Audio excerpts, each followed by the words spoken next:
இந்த வீடு கருத்து நீ மாற்றுகிறீங்களா இயேசு நாமத்துக்கு நல்ல பிதாவே. ஹல்லேலூயா. கர்த்தரை கரத்தை தட்டி தேவனை மேம்படுத்துவோம்.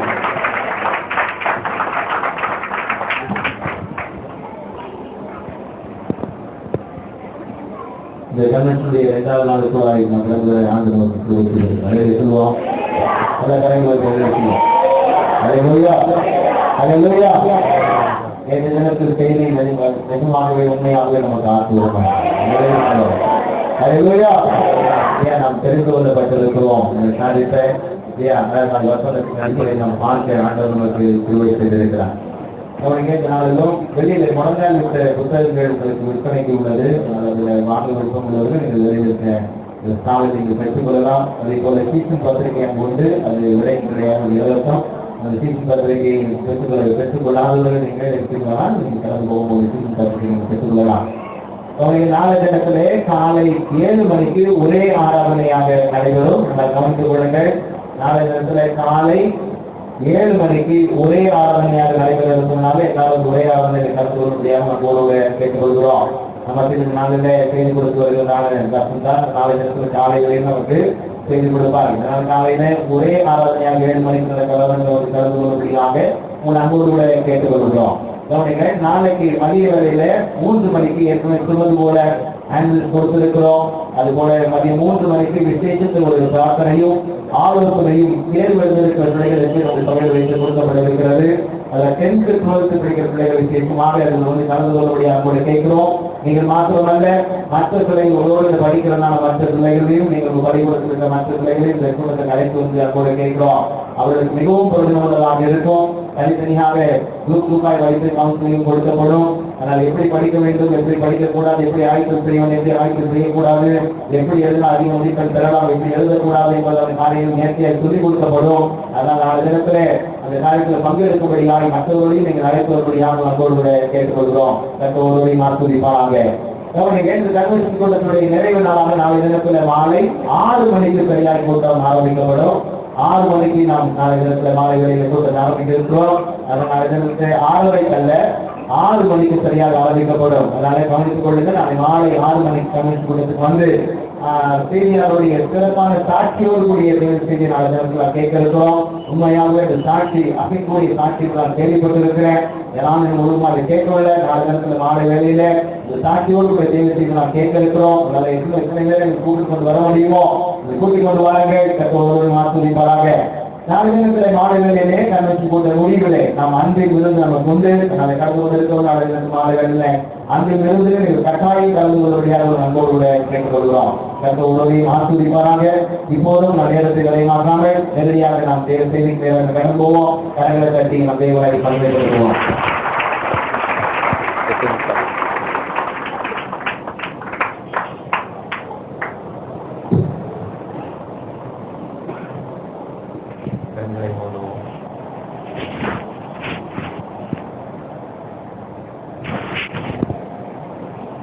தீரம் பாடியே போற்றிடுவோம் தேவாதி தேவனை ராஜாதி ராஜனை வாழ்த்தி வணங்கிடுவோம் தேவாதி தேவனை ராஜாதி ராஜனை வாழ்த்தி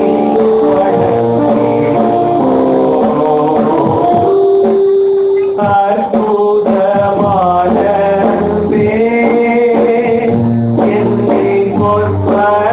பாராட்டும் கூட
ஆவியானவரே எங்களிடத்தில் இறங்குவார்.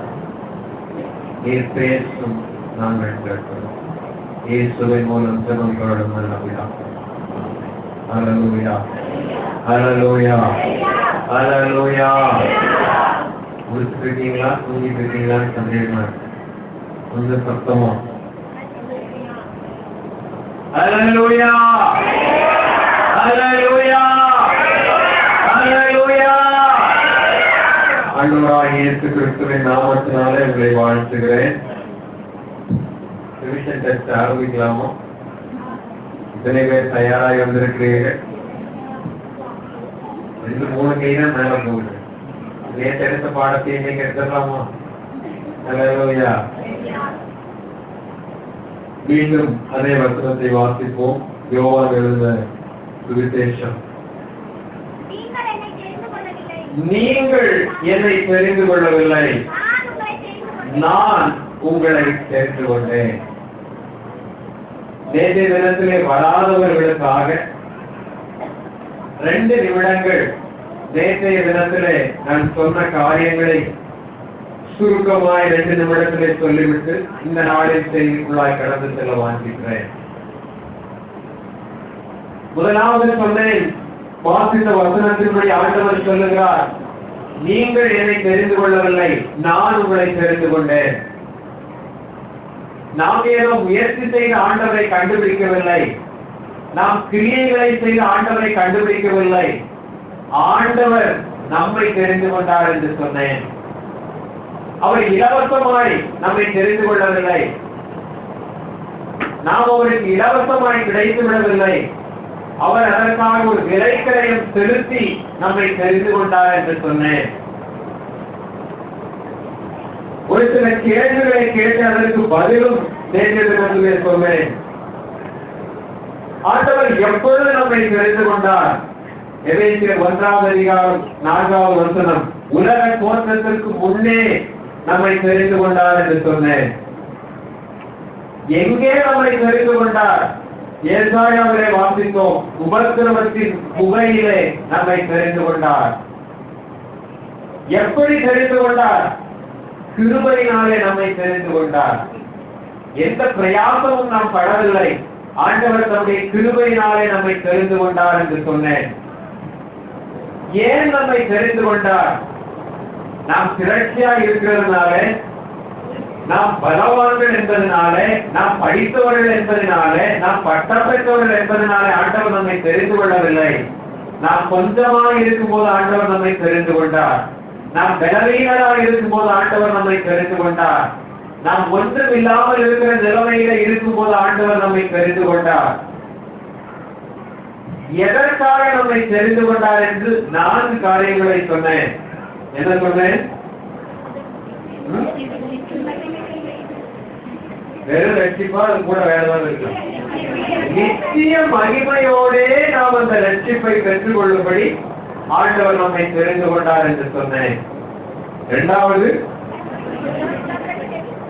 நம்மோடு கூட ஒவ்வொருவரோடும் தனித்தனியாய் ஒரு உடன்படிக்கையை செய்யும்படி ஆண்டவர் நம்மை தெரிந்து கொண்டார். 3வது, மட்டும் சத்தம் வர மாட்டீங்க, தெரிந்து கொள்ளப்பட்ட பரதேசிகள் என்று பேரும் நிறுவனத்திலே எழுதியபடினாலே பரதேசிகளாய் வாழும்படி ஆண்டவர் நம்மை தெரிந்து கொண்டார் என்று சொன்னேன். 4வது, பரதேசிகளாய் இந்த இடத்திலே வாழ்ந்து ராஜ்யங்களை சுதந்திரித்துக் கொள்ளும்படியாய், பரலோக ராஜ்யத்தை நாம் சுதந்திரித்துக் கொள்ளும்படியாய் ஆண்டவர் நம்மை தெரிந்து கொண்டார் என்று சொன்னேன். அல்லேலூயா, அல்லேலூயா.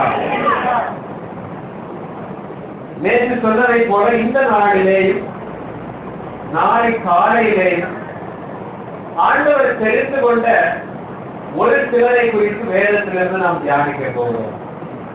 இந்த நாள் சாயந்தரத்திலே பழைய ஏற்பாட்டிலிருந்து 3 பேரை குறித்து நாம் பார்க்க போகிறோம்.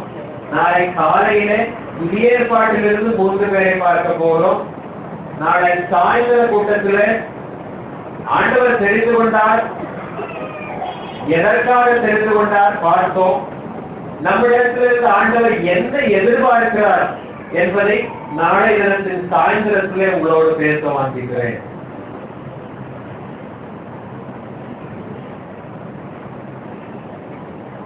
முதலாவது ஒருவரை குறித்து வாசிப்போம்.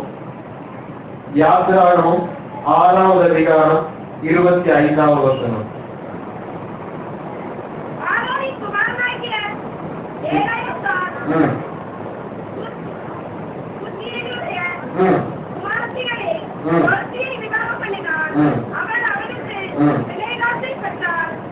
அவள் அவனுக்கு பினகாசை பெற்றாள். 3 பேரை குறித்து இந்த நாளிலே பார்க்க போகிறோம். முதலாவது பினகாஸ், 2வது ராகாப், 3வது சாமுவேல். வித்தியாசமான சூழ்நிலைகளில் இருந்து இவர்களை ஆண்டவர் தெரிந்து கொண்டார். அதை முதலாவது ஒரு அவுட்லைனா எங்களுக்கு சொல்லிவிட்டு பின்பாய் ஒவ்வொருவருடைய வாழ்க்கையும் நாம் தியானிக்க போகிறோம். இதன் பினகாஸ் நாம் வாசித்தபடி யாருடைய பேரன்? வாசிங்க. இளையாத்திற்கு பேரனா பையனா? யாரு பேரன்? ஆரோனுக்கு பேரன் தான் இந்த பினகாஸ். அவன் ஒரு வாலிபனாய் இருந்தான். அவருடைய தாத்தா ஆசாரியனாய் இருந்தார். ஆசாரியர்களை அபிஷேகம் பண்ணக்கூடியவராய் ஆண்டவர் அவருடைய தாத்தாவை வைத்திருந்தார். இப்படிப்பட்ட பேக்ரவுண்டில் இருந்து ஆண்டவர் பினகாசை தெரிந்து கொண்டார். என்ன பேக்ரவுண்டு? யாருடைய பேரன்? ஆரோனுடைய பேரன். ஆரோன் யார்? வாலிபனா சின்ன பையனா கிழவனா? வாலிபன். 2வது ராகா. ராகாவை பத்தி நமக்கு தெரியும். ராகாவை குறித்து எங்கே வாசிக்கிறோம்? யோசுவாவிலே வாசிக்கிறோம். ராகா அவள் ஒரு ஸ்திரீ, நமக்கு தெரியும். She is a Gentile. அவள் ஒரு யூத ஸ்திரீ அல்ல, நமக்கு தெரியும். அவள் ஒரு வேசியாய் இருந்தாள், நமக்கு தெரியும். 3வது சாமுவேல்.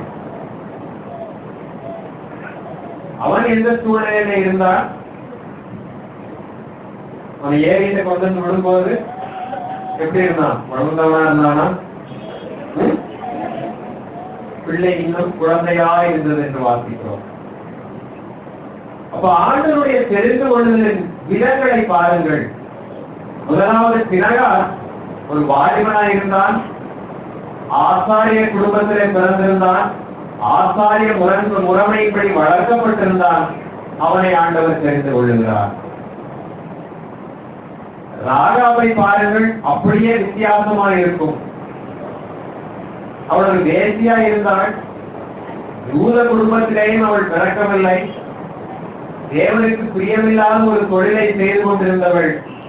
அவளை ஆண்டவர் தெரிந்து கொள்ளுகிறார்.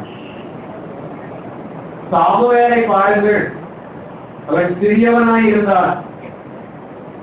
வேதம் சொல்லுகிறது, அவன் கர்த்தருக்கு முன்பாக பணிவிடை செய்து கொண்டிருந்தான் என்று சொல்லிவிட்டு ஒரு அதிகாரம் தள்ளி சொல்கிறது, சாமுவேல் இன்னும் கர்த்தரை அறியாதிருந்தான். ஆண்டவருடைய தெரிந்து கொள்ளிலே சேதம் கிடையாது. இவர்கள் பரம்பரை கிறிஸ்தவர்கள், அதனால ஆண்டவர் தெரிந்து கொண்டார். இல்லை, இவர்கள் பிராமண குடும்பத்திலிருந்து வந்திருக்கிறார்கள், அதனால இவர்களுக்கு விசேஷமா ஆண்டவர் ஆசீர்வதித்திருக்கார். இல்லை, ஆண்டவர் பட்சபாதம் இல்லாதவர். ஆண்டவருடைய தெரிந்து கொள்ளுதலே வித்தியாசம் இல்லை. எல்லாரையும் ஒரே போல ஆண்டவர் பாவித்து தெரிந்து கொள்கிறார். அல்லேலூயா. நல்ல சொல்லுங்க. நிறைய பேர் எனக்கு ஜெபிக்க சொல்லும்போது சொல்லுவாங்க, தம்பி நீங்க ஜெபிச்சீங்கன்னா ஆண்டவர் விசேஷமா கேட்பாரு. ஏன் அப்படி சொல்றீங்கன்னு கேட்டிருக்கேன். ஒரு சிலர் சொல்லுவாங்க, நீங்க ஒரு பிராமணா இருந்து ஆண்டவரை ஏற்றுக்கொண்டு வந்திருக்கீங்க, அதனால ஆண்டவர் நீங்க ஜெபிச்சீங்கன்னா ஆண்டவர் உடனே கேட்பார். இல்லை, ஆண்டவர் அப்படி பேரங்களை பார்ப்பதில்லை. வேதத்திலே ஜாதி இல்லை. எத்தனை பேர் ஒத்துக்கொள்கிறீர்கள்? பேசுறதுக்கு கொஞ்சம் கடினமா தான் இருக்கும். ஆனா உண்மை, வேதத்திலே ஜாதி இல்லை. வேதத்திலே ஜாதிகள் சொன்னது இங்கிலீஷ்ல போய் வாசிங்கன்னா என்ன இருக்கும் தெரியுமா? என்ன இருக்கும்? நேஷன், தேசங்கள் என்றுதான் இருக்கும். மொழிபெயர்த்தவர்கள் ஜாதிகள் என்று எழுதியிருக்கிறார். அதனால வேதத்தில ஜாதிகள் இல்லை. அதனாலதான் ஒரு சில கூட்டங்களுக்கு போகும்போது சொல்லுவாங்க, பிராமணர்களுக்குன்னே ஒரு சபை இருக்காம அங்கேயா தம்பி போறீங்க அப்படின்னு கேட்பாங்க.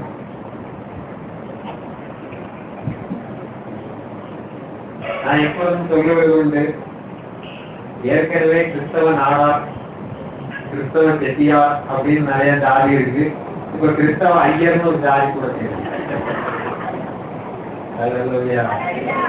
ஆண்டவர் பட்சபாதம் இல்லாதவர். அவருடைய தெரிந்து கொள்ளுதல் ஜாதிகளை பொறுத்து அல்ல, படிப்பை பொறுத்து அல்ல, வயதை குறித்தும் அல்ல, நீங்கள் செய்கிற தொழிலை குறித்தும் அல்ல, நீங்கள் பரிசுத்தத்தின் எந்த அளவிலே இருக்கிறீர்கள் என்பதை குறித்தும் அல்ல. அதனால்தான் ஆரோன் வழியே வந்த பினகாசையும் ஆண்டவர் தெரிந்து கொள்கிறார், வேசியா என்ற ராகாவையும் ஆண்டவர் தெரிந்து கொள்கிறார். முதலாவது பினகாசை குறித்து ஒரு சில காரியங்களை நாம் தியானிப்போம். பினகாசை குறித்து சொன்னேன், ஆரோனுடைய பேரனாக இருந்தார், இளையாசினுடைய மகனாக இருந்தார். அதனால சின்ன வயதிலிருந்து வளர்க்கப்பட்டு இருக்கும் போதே ஆசாரிய முறைமையின்படி வளர்க்கப்பட்டிருப்பான், நியாய பிரமாணங்களை கற்று வளர்ந்திருப்பான். அந்த சூழ்நிலையிலேதான் அவன் வளர்க்கப்பட்டிருப்பான். என்னாகும் 25வது அதிகாரம் முழுவதிலும் இருந்து ஒரு சில காரியங்களை நாம் தியானிக்க போகிறோம். முதலாவது வசனத்தை வாசியுங்கள். இஸ்ரவேல் சித்தீமிலே தங்கி இருக்கையில் ஜனங்கள் மோவாபின் குமாரத்திகளோட வேசித்தனம் பண்ண தொடங்கினார்கள். அவர்கள் தங்கள் தேவர்களுக்கிட்ட பலிகளை இருந்தும்படி ஜனங்களை அழைத்தார்கள். ஜனங்கள் போய் புத்தித்து அவர்கள் தேவர்களை பணிந்து கொண்டார்கள்.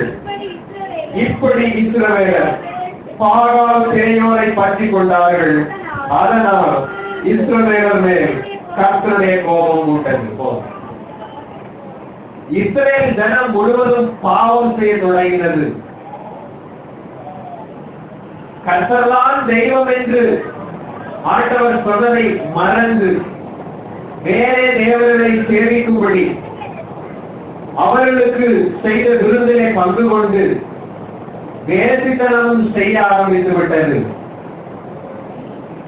அதனால இந்த இடத்திலே வேதம் சொல்லுகிறது, கர்த்தருடைய கோபம் அவர்கள் மேல் மூடுகிறது. இன்றைக்கு நம்முடைய தேசமும் அப்படித்தான் இருக்கிறது. எஸ்பெஷலி தமிழ்நாடு, கேரளா. எங்கே ஆண்டவர் முதலாவது சுவிசேஷத்தை அனுப்பினாரோ, எந்த மொழியிலே முதலாவது வேதாகம் இந்தியாவிலே மொழிபெயர்க்கப்பட்டதோ, அதே இடத்திலே உட்கார்ந்து கொண்டு தேவனுக்கு பிரியமில்லாத காரியங்களை செய்து கொண்டிருக்கிறோம். எத்தனை பேருக்கு தெரியும், இந்தியாவிலே முதலாய் வேதம் மொழிபெயர்க்கப்பட்ட மொழி தமிழ் மொழி. அல்லேலூயா, அல்லேலூயா. சாதாரணமா இந்த வேதம் நமக்கு வந்துவிடவில்லை. டென்மார்க்கிலே இருக்கிற ஒரு அரசர் வைராக்கியம் கொண்டபடியினாலே ஒரு மிஷனரியை இந்தியாவுக்கு அனுப்புகிறான், ஜெர்மனியிலிருந்து. முதலாவது பிரிண்டிங் பிரஸ் வந்தது தமிழகத்துல. அந்த பிரிண்டிங் பிரஸ்ல அச்சடிக்கப்பட்டது ஒரு கிறிஸ்தவ புத்தகம். வேதமும் அதில் அச்சடிக்கப்பட்டது. ரூஸ் வரை மொழிபெயர்த்து விட்டு அந்த முதலாவது மிஷனரி மறைத்து விட்டார். மீண்டும் சில வருடங்கள் கழித்து மறுபடியும் அதே தேசத்திலிருந்து ஒரு மிஷனரி வந்தார். முழு பணியை முடித்து வேதம் அச்சிடப்பட்டது. ஒவ்வொரு ஊரிலும் நீங்கள் போய் பார்க்கலாம். பிப்ரவரி 8, 9 2 நாட்கள் நான் இடைமுறையில் இருந்தேன். கார்டுவெல் பிஷப் என்பவரை ஒரு சிலர் இங்கே அறிந்திருக்கலாம். 200 வருடங்களுக்கு முன்பாக தமிழகத்திற்கு வந்து மிஷனரியாய் பணி செய்து தமிழுக்கும் தொண்டாற்றினவர். திராவிட இலக்கணத்தின் ஒப்பிலக்கியம் என்ற ஒரு புத்தகத்தை எழுதி சிறப்பு பெற்றவர். திமுக ஆட்சியிலே அவருக்கு அந்த சிலையை வச்சு தொடர்ந்து பாடா கிடக்கு. அங்கே போய் பார்த்த போது இப்பவே அந்த ரோட்ல போக முடியல, ஆட்டோலையும் போக முடியல, வண்டியிலையும் போக முடியல, பஸ்லயும் போக முடியல. அவ்வளவு மோசமான ரோடு. 200 வருடத்திற்கு முன்பாய் இந்த ரோடுகள் எப்படி இருந்திருக்கும்? 200 வருடத்திற்கு முன்பாய் மக்கள் எப்படி இருந்திருப்பார்கள்? சுகமாய் மேல்நாட்டிலே வாழ்ந்து கொண்டிருந்தவர்கள் எல்லாவற்றையும் விட்டு தியாகமாய் இந்த இடத்தை ஆண்டவர் காண்பித்தார் என்று வந்து தமிழகத்திலே வந்து அவ்வளவு கஷ்டப்பட்டு அவர்கள் மிஷனரி பணியை செய்து கொண்டிருக்கிறார்கள். அப்படி செஞ்சதுனாலதான் இன்னைக்கு நம்ம சுகமாய் ஒரு ரூமுக்குள்ள உட்கார்ந்து இந்த வேதத்தை லகுவாய் கையிலே ஏந்தி கொண்டு வந்து உட்கார்ந்து இருக்கிறோம். இன்னும் அநேக தேசங்கள் இந்த வேதத்தை எதிர்க்கிறது. அநேக வேதத்தை கையில எடுத்துட்டு வர்றதுக்கு நம்ம வெட்டப்படுறோம். ஆனா வேதத்தை வாசிக்க வேண்டும் என்று விரும்பினால் கூட வாசிக்க முடியாத தேசங்கள் இன்னும் உலக வரைபடத்தில் இருக்கத்தான் செய்கிறது. ஒழித்து ஒழித்துதான் வேதத்தை வாசிக்க வேண்டிய சூழ்நிலை இருக்கிறது. இதே தமிழகத்திலே ஒரு சில வீடுகளிலே எதிர்ப்புகள் உண்டு. எனக்கு அப்படிப்பட்டவர்களை தெரியும். ரகசியமாய் ஓடி எங்கேயாவது வேதம் இருந்தா வந்து வாசித்து போவாங்க. ஏன்னா அவர்கள் வீட்டிலே வேதத்தை வைத்து வாசிக்க முடியாது. நாம் என்ன செய்து கொண்டிருக்கிறோம்? இஸ்ரவேல் ஜனம் பாவம் செய்தது, கர்த்தருடைய கோபம் அவர்கள் மேல் பூண்டது. அடுத்த வசனம் வாசிங்க, 4வது வசனம். கர்த்தர் மோசேயை நோக்கி, கர்த்தருடைய உக்கிரமான கோபம் இஸ்ரவேலை விட்டு நீங்கும்படி நீ ஜனங்களின் தலைவர் எல்லாரையும் கூட்டிக் கொண்டு அப்படி செய்தவர்களை சூரியனுக்கு எதிரே கர்த்தருடைய சன்னிதானத்தில் தூக்கி போடும்படி செய் என்றார். ஆண்டவர் மோசேயை பார்த்து சொல்லுகிறார், இந்த ஜனம் பாவம் செய்து விட்டது, இந்த ஜனம் என்னுடைய கோபத்தை அவர்கள் மேல் அறிவித்துக் கொண்டது, அதனால எல்லாரையும் கூட்டிக் கொண்டு அப்படி பாவம் செய்தவர்களை தூக்கிலே தொங்கவிட என்று ஆண்டவர் சொல்லுகிறார், மரத்திலே தொங்கவிட என்று ஆண்டவர் சொல்லுகிறார். பழைய ஏற்பாட்டிலே அப்படி இருக்கிறது. புதிய ஏற்பாட்டின்படி அவளை நாம் ரட்சிப்புக்குள்ளாய் கொண்டு வர வேண்டும். இவர்களை தொங்க விடுவதற்காக இயேசு கிறிஸ்து சிலுவையிலே தொங்கிவிட்டார். அந்த சிலுவைக்கு நேராய் வழி நடக்கும்படிதான் ஆண்டவர் நம்மை வைத்திருக்கிறார். மோசேக்கு ஆண்டவர் கட்டளை கொடுத்தார், அப்படி செய்தவர்களை நீ தூக்கி போடு. ஆனால் மோசே என்ன செய்தான்? மோசேயும் மூப்பரும் அப்பொழுது மோசேயும் இஸ்ரவேலின் புத்திரராகிய சபையார் அனைவரும் ஆசரிப்பு கூடாத வாசலுக்கு முன்பாக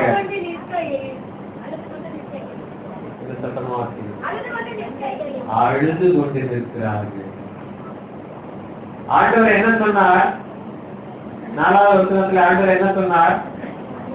அப்படி செய்தவர்களை சூரியனுக்கு எதிரே தூக்கி போடு என்று சொன்னார். ஆனால் இவர்கள் என்ன செய்து கொண்டிருக்கிறார்கள்? ஆசரிப்பு கூடாத வாசலிலே அழுது கொண்டிருக்கிறார்கள். நம்மளும் அப்படிதானே?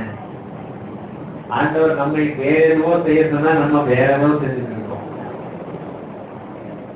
ஆனா காரணம் ஆவிக்குரிய காரணத்திலேயே சொல்லுவோம். ஆண்டவர் ஒரு சிலரை இந்த இடத்திலே ஊழியத்திற்கு அழைத்திருக்கிறார். ஸ்பெசிபிக்கா ஆண்டவர் சொல்லி அழைத்திருக்கிறார், இந்த இடத்திலே நீ ஊழியம் செய்ய வேண்டும் என்று. ஆனால் அதை கேட்காதவர்களாய் ஒரு சிலர் இந்த இடத்திலே இருக்கிறீர்கள்.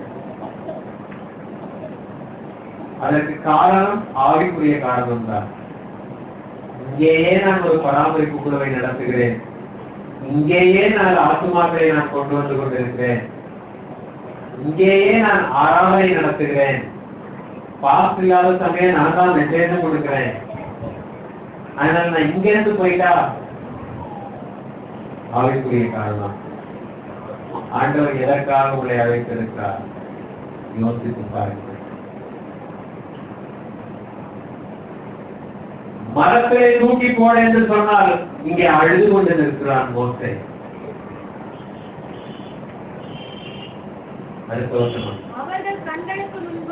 அவர்கள் கண்களுக்கு முன்பாக இஸ்ரவேல் புத்திரரில் ஒருவன் ஒரு மீதியானிய ஸ்திரீயை தன் சகோதரரிடத்திலே அழைத்து கொண்டு வந்தான். என்ன ஒரு பரிதாபமான நிலைமை பாருங்க. மோசே நின்று கொண்டிருக்கிறான் ஆசிரியப்பு கூடாத வாசலுக்கு முன்பாக. சபையின் மூப்பர் நின்று கொண்டிருக்கிறார். இஸ்ரவேல் அனைத்து மந்திரத்திலே நின்று கொண்டிருக்கிறது. தைரியமாய் வேசித்தனம் பண்ணும்படி ஒரு ஸ்திரீயை கூட்டிக் கொண்டு வருகிறான். ஆனா இவங்க என்னதான் செஞ்சுட்டு இருக்காங்க?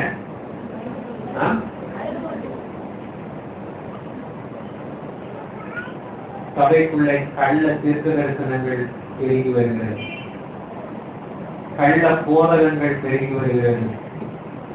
கர்த்தர் ஆசீர்வதிப்பார் ஆசீர்வதிப்பார் ஆசீர்வதிப்பார் என்று செழுமை உபதேசம் பெருகி வருகிறது. என்ன செய்து கொண்டிருக்கிறோம்? சத்தியத்தை சத்தியமாய் போதிப்பதற்கு இன்று ஆட்கள் இல்லை. கடைசி நாட்களிலே வசனங்களுக்கு பஞ்சம் வரும்னு முதல்ல தீர்க்கதரிசனமா சொல்லும் போது இன்னும் ஞாபகம் இருக்கிறது. நான் 8th ஸ்டாண்டர்ட் படிக்கும் போது என்னோடு சீனியர் ஒரு அக்கா இருந்தாங்க. 10th ஸ்டாண்டர்ட் ஒரு நாள் பரீட்சைக்கு நான் நேரத்தோடு போன போது அவர்களும் நேரத்திலே வந்திருந்தார்கள். நான் அப்பொழுது ஆண்டவரை ஏற்றுக்கொண்ட புரிந்து அவர்களோடு பேசிக் கொண்டிருக்கும் போது அவர்கள் சொன்னார்கள், என்னுடைய வீட்டிலே நாங்கள் வேதத்தை சேகரித்து வைக்கிறோம். அப்ப எனக்கு தெரியாது ஏன் அப்படி செய்கிறார்கள். நிறைய வேதம் வாங்கி வாங்கி எங்களுடைய வீட்டிலே நாங்கள் அடுக்கி வைத்திருக்கிறோம். நான் எதற்கு என்று கேட்டேன். சொன்னார்கள், வேதத்தில் ஒரு தீர்க்க தரிசனம் இருக்கிறது. கடைசி நாட்களிலே வேதத்திற்கு பஞ்சம் உண்டாகுமாம், வசனத்திற்கு பஞ்சம் உண்டாகுமாம்.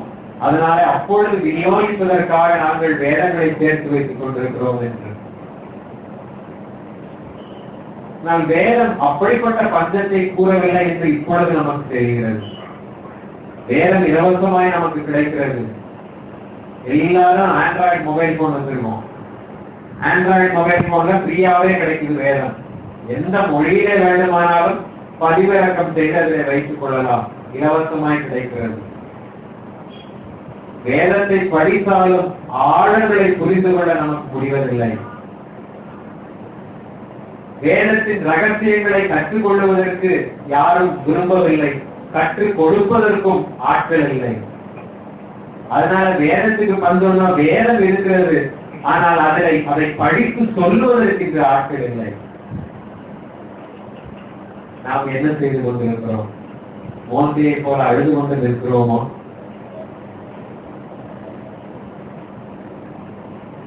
அநேகர் தவறாய் போதிக்கிறார்கள், அநேகர் தவறாய் வழி நடத்துகிறார்கள். நம்ம என்ன செய்யறோம்? நம்ம போய் சொல்றோமா? இல்லை, இது வேதத்திற்கு புறம்பானது என்று அவளை எச்சரிக்கிறோமா? எப்படியோ நம்ம அங்க ஆசீர்வதித்தா போதும். நம்முடைய இருதயம் எல்லாம் சுயநலமாக இருக்கிறது. நம்மை ஆண்டவர் ஆசீர்வதித்தால் போதும், என்னை ஆண்டவர் ஆசீர்வதித்தால் போதும்.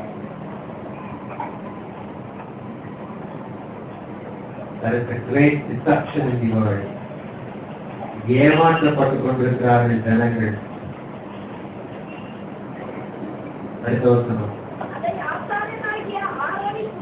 ஆசாரியனாகிய ஆரோனின் குமாரனான எலெயாசாரின் மகன் பினெகாஸ் கண்டபோது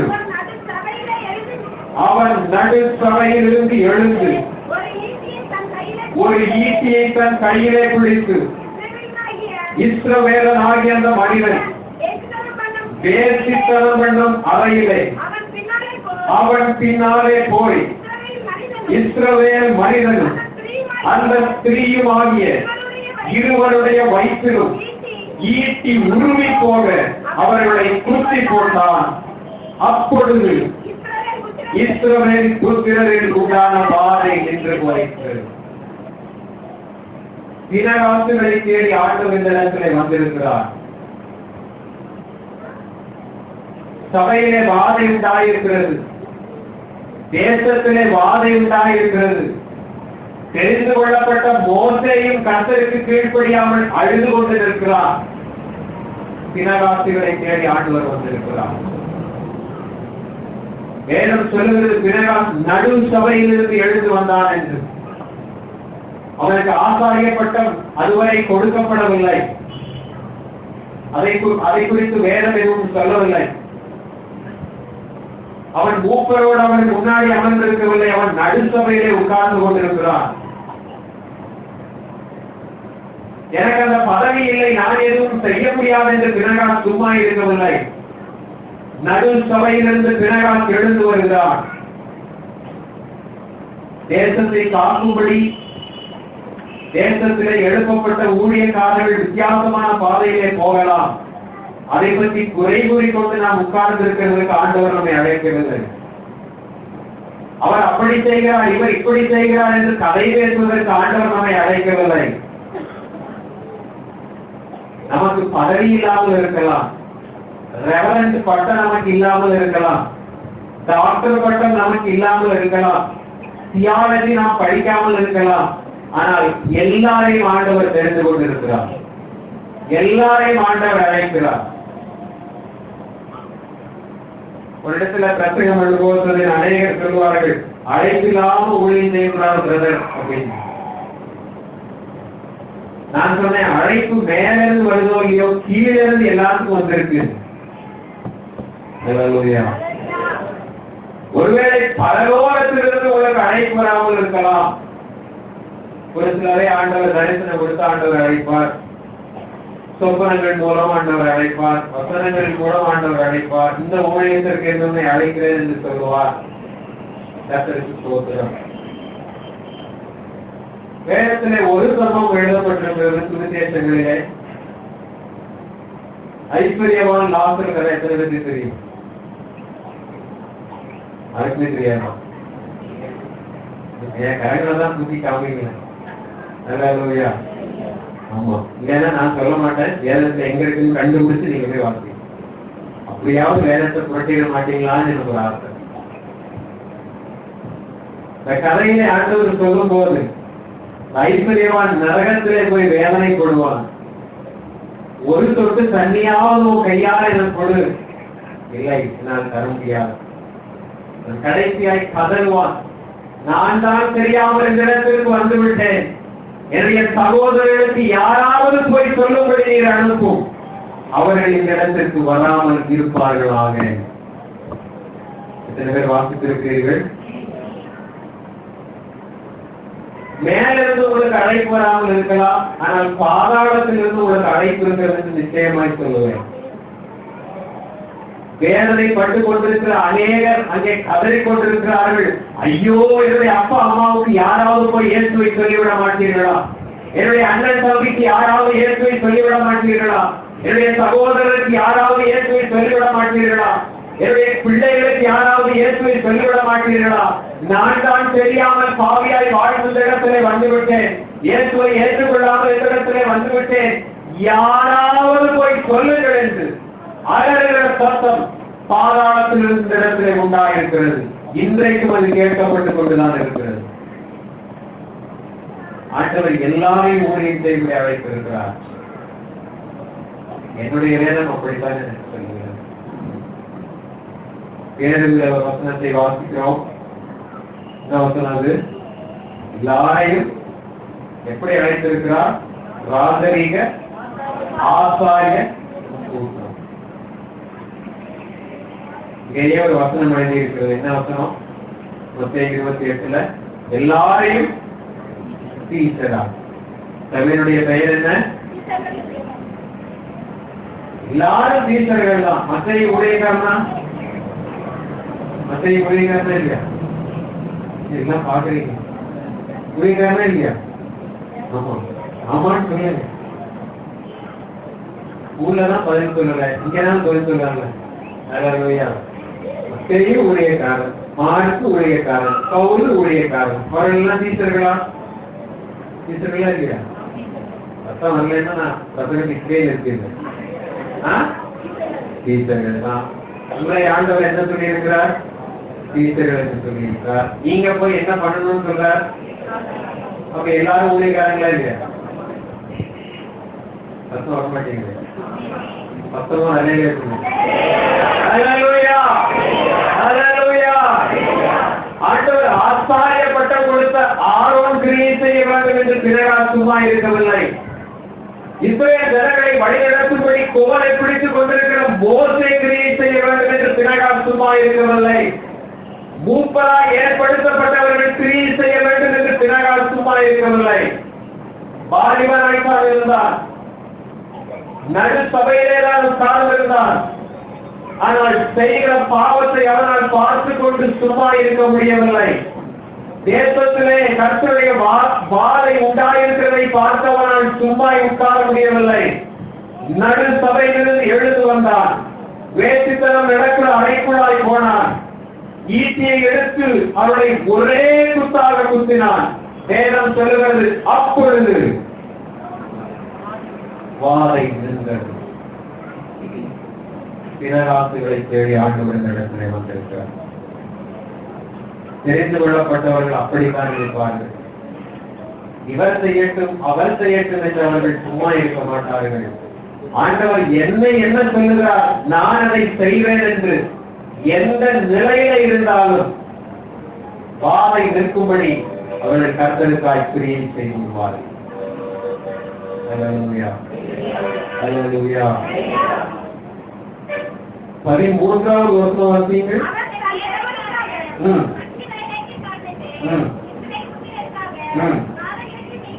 இஸ்ரவேல் புத்திரருக்காக பாவ நிவர்த்தி செய்தார். சங்கீதம் 106:30 வசனம். 106வது சங்கீதம். பிணங்கார் எழுந்து நின்று நியாயம் செய்தார், அதனால் வாதை நிறுத்தப்பட்டது. ரெண்டு விதமாய் வேதம் அழகாய் பிறகால் என்ன செய்தான் என்று கூறுகிறது. என்னாமத்தில் எழுதப்பட்டிருக்கிறது, அவன் ஜனங்களுக்காக பாவ நிவர்த்தி செய்தான். சங்கீதக்காரன் எழுதும் போது எழுதுகிறான், அவன் நியாயம் செய்தான். தெரிந்து கொள்ளப்பட்ட அவன் பாவ நிவர்த்தி செய்தான், நியாயம் செய்தான். அதனால் கர்த்தருடைய வாதை தேசத்தின் மீது நின்றது. நம்மை ஆண்டவர் அப்படி செய்யும்படி எதிர்பார்க்கிறார். நாம் யாரையும் போய் இன்றைக்கு சுத்த தேவையில்லை, யாரையும் கொலை செய்ய தேவையில்லை, வித்தியாசமாக ஏதோ ஒரு காரியத்தை செய்ய தேவையில்லை. இயேசு கிறிஸ்து உங்களுக்காக இந்த உலகத்திலே வந்தார் என்று சொன்னால் போதும். அல்லேலூயா, அல்லேலூயா, அல்லேலூயா. 14-15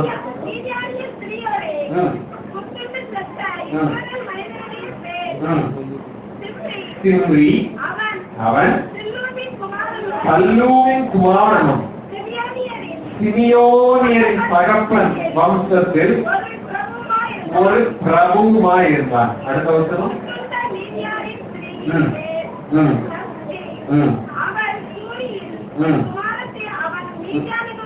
மீதியானுடைய தகப்பன் வம்சத்தாரான ஜனங்களுக்கு யார் தவறு செய்கிறார்கள் என்று பிறகால் பார்க்கவில்லை. தவறு செய்த 2 பேருமே அவர் பெரிய ஆட்களோட பசங்களாம். ஒருத்தர் இஸ்ரவேலில பிரபுவாயிருந்தார், இன்னொருவன் மீதியான் தேசத்திலே அவனுடைய கூட்டத்திற்கு தலைவனாயிருந்தான். யார் தவறு செய்கிறார்கள் என்பதை குறித்து பினகாசுக்கு கவலை இல்லை. யாரால் வாதை வந்தது என்று பினகாசுக்கு கவலை இல்லை. வாதையை நிறுத்த வேண்டும் என்றுதான் தெரிந்து கொள்ளப்பட்ட பினகாஸ் நினைத்தான்.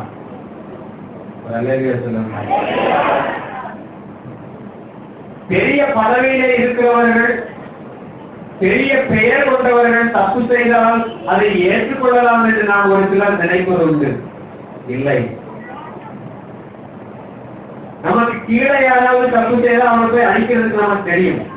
உடனே நம்ம வசனம் பேசுவோம், உடனே வேதத்திலிருந்து கேட்ட பிரசங்கமெல்லாம் அன்னைக்கு ஞாபகம் வரும், அவனை மிரட்டுவோம், எல்லாம் பண்ணுவோம். ஆனால் மேலே இருக்கிறவர்கள் தப்பு செய்யும் போது என்ன சொல்லுகிறோம்? காண்பிக்கிறோமா? அவளுக்கு உணர்த்துகிறோமா? நேரா சொல்ல முடியலன்னா மொட்டை கடைசியாவது போட்டு சொல்லுங்க, யார் நீ பண்றது தப்பு.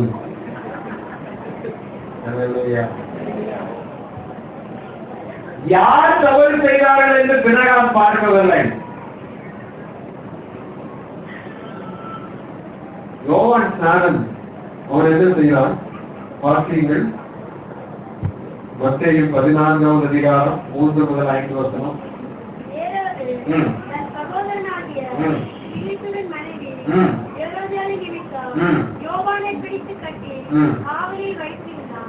ஏன் இருந்தான்? ஏனெனில்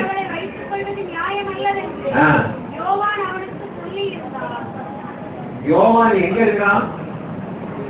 யோவான் எங்க இருக்கிறான்? வனாந்திரத்தில் இருக்கிறான். அவருடைய அப்பா அம்மா பெரிய ஆட்கள் கிடையாது. யோவானுக்கு பெரிய பேக்ரவுண்ட் கிடையாது.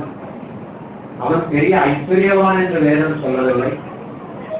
அவன் பலன்கள் பெற்றவன் என்று வேதம் சொல்லவில்லை. ஒரு அதிசயம் செய்ததாக கூட வேதத்திலே சொல்லப்படவில்லை. யோவான் தான் எந்த அதிசயங்களையும் அற்புதங்களையும் செய்யவில்லை. இயேசுவுக்கு முன்னோடியாக இருந்தவன். அதிசயங்களை அற்புதங்களை அவன் செய்யவில்லை. ஆனால் சத்தியத்தை சத்தியமாக போதித்தான். சாதாரண ஒரு ஆழ்ந்தார். என்ன சாப்பிட்டு வளர்ந்தானா? வெட்டுக்கிளியில் காட்டு தேர்ந்து சாப்பிட்டு காட்டுல சுற்றுற ஒரு சாதாரண ஆள். யாரை பார்த்து சொல்லுகிறான்? தேசத்தின் ராஜாவை பார்த்து சொல்லுகிறான், நீ பண்றது நியாயமில்லை. வனாந்திரத்திலே அவன் கூப்பிடுகிற சத்தம் அரண்மனை வரைக்கும் பாய்கிறது. நீ செய்கிறது நியாயமல்ல என்று வேதத்தின்படி அவனை எச்சரித்தான். மார்க்கில் இன்னும் அழகா எழுதி பார்த்தீங்க. 6வது அதிகாரம் 17.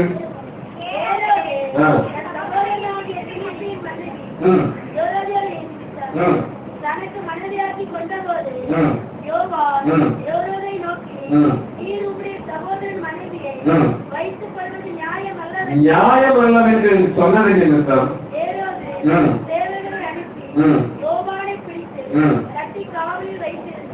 ராஜாதான் யோவானை குறித்து ஜெயிலையும் போட்டாச்சு, காவல் வச்சாச்சு.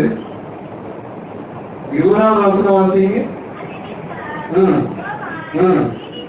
நீதியும் பரிசுத்தமும் உள்ளவன் என்று ஏரோது அறிந்து அவனுக்கு பயந்து அவனை பாதுகாத்து.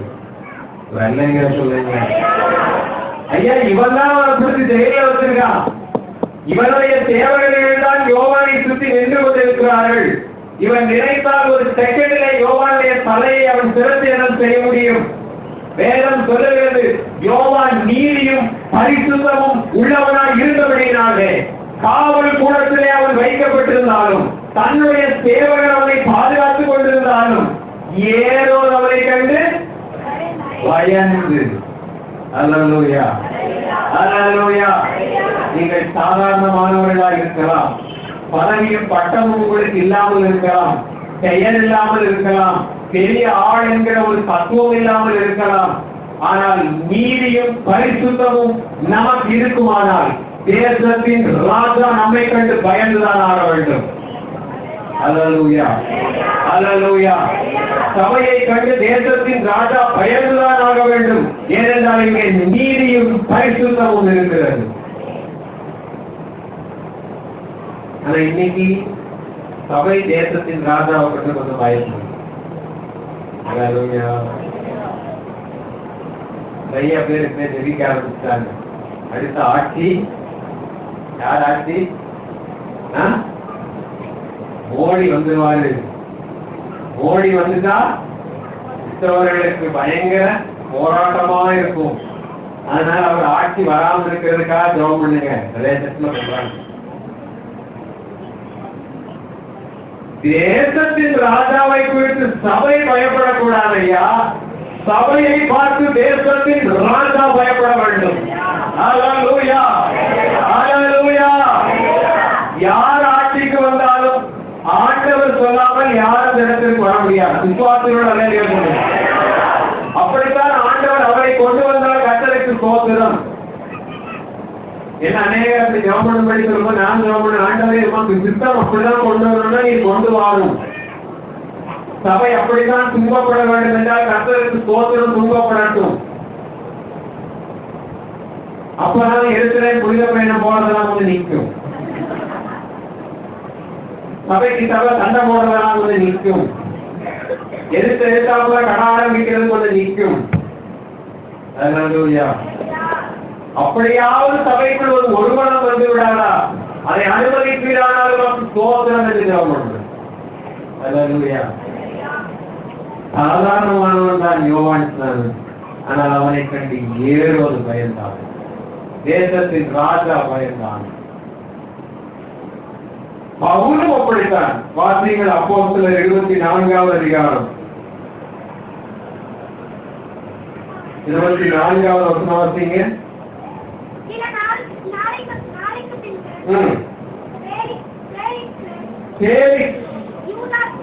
யூதன் ஸ்திரீயாகிய தன் மனைவி துருசில்லாவுடனே கூட வந்து பவுலை அழைத்து கிறிஸ்துவை பற்றி விசுவாசத்தை குறித்து அவன் சொல்ல கேட்டான். இந்த பேரிக்ஸ் யார்? யூதேயாவின் தேசாதிபதி, கவர்னர் ஆஃப் யூடா. கிளவுதியு ராயனால் அந்த இடத்திலே கவர்னராக வைக்கப்பட்டிருந்தார். இவன் தான் பவுல காவல வச்சிருக்கான். இவன் தான் ஜெயில வச்சிருக்கான். கூப்பிடுறான், சரிப்பா போர் அடிக்குது, பவுல கூப்பிடு, ஏதோ கிறிஸ்து சொல்றானே அதை பத்தி கொஞ்சம் கேட்போம். அடுத்த வசனம், நீதியையும் இச்சையடக்கத்தையும் இனி வரும் நியாய தீர்ப்பையும் குறித்து பேசுகையில் பயமடைந்து, இப்பொழுது நீ போகலாம், எனக்கு சமயமான போது.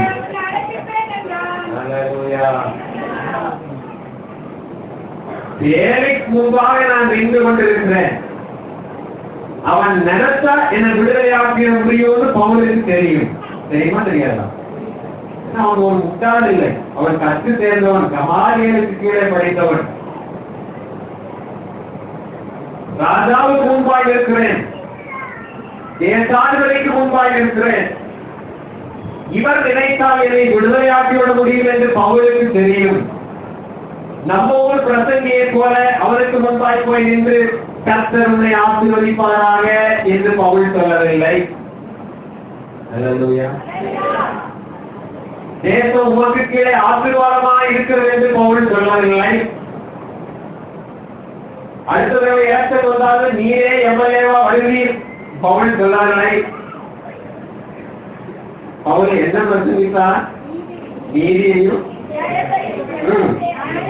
நீவரும் நியாய தீர்ப்பையும் குறித்து பிரசங்கித்தார். உனக்கு முன்பாய் நான் இருக்கிறேன், நீ ராஜாவென்று எனக்கு தெரியும். ஆனால் உன்னுடைய தயவில் நான் இருக்கவில்லை. என் ஆண்டவருடைய அனுமதி இல்லாமல் நான் இடத்திற்கு வரவில்லை என்று பவுலுக்கு தெரியும். அதனால் தைரியமாய் பிரசங்கிக்கிறான், நியாய தீர்ப்பு வரும் என்று. வேதத்திலே இல்லை, ஆனாலும் சரித்திரம் சொல்லுகிறது. 24வது வசனத்தை வாசித்தீங்கன்னா, அவன் மனைவி குருசில்லா, அது அவனுடைய 3வது மனைவி. அல்லேலூயா. தெரிந்து கொள்ளப்பட்டவர்கள் இப்படித்தான் இருப்பார்கள். அவங்களுக்கு பற்று அடிக்க தெரியாது. வசனத்திலே எப்பொழுதும் உங்களை ஆசீர்வதிக்கவே ஆசீர்வதிப்பார் என்று அவளுக்கு சொல்ல தெரியாது. நீ என்ன செய்தாலும் ஆண்டவனை ஆசீர்வதிப்பார் என்று சொல்ல தெரியாது. நீ என்ன கேட்டாலும் ஆண்டு கொடுத்துருவார் அவர்களுக்கு பொய்யாய் பிரசங்கிக்க தெரியாது. நீதியை பிரசங்கிக்க தெரியும், பரிசுத்தத்தை பிரசங்கிக்க தெரியும், நியாய தீர்ப்பை குறித்து பிரசங்கிக்க தெரியும். அதனால் தான் பினகாஸ் யார் பாவம் செய்தார்கள் என்று பார்க்கவில்லை. அவன் பிரபுவாய் இருக்கட்டும், பிரபுவினுடைய குமாரனாய் இருக்கட்டும், தலைவனாய் இருக்கட்டும், தலைவனுடைய குமாரத்தியாய் இருக்கட்டும், தேசம் கர்த்தருடைய வாதையினால் நிறைந்திருக்கிறது, நான் அந்த வாதையை நிறுத்த வேண்டும் என்று பினகாஸ் தன்னை ஈட்டியை எடுத்துக்கொண்டு நாளைக்குள் ஆட்களை அல்லேலூயா, அல்லேலூயா, அல்லேலூயா. நம்மளும் அப்படிதான் இருக்கணும் ஆண்டவர் விரும்புகிறார். பினகாசை போல இருக்க வேண்டும் என்று ஆண்டவர் விரும்புகிறார். அதற்காகவே ஆண்டவர் இந்த இடத்திலே வந்து காத்திருக்கிறார். இங்கே இருந்து பினகாசுகள் எழுந்து விட மாட்டார்களாய். அல்லேலூயா, அல்லேலூயா. இரண்டாவது ராகாவை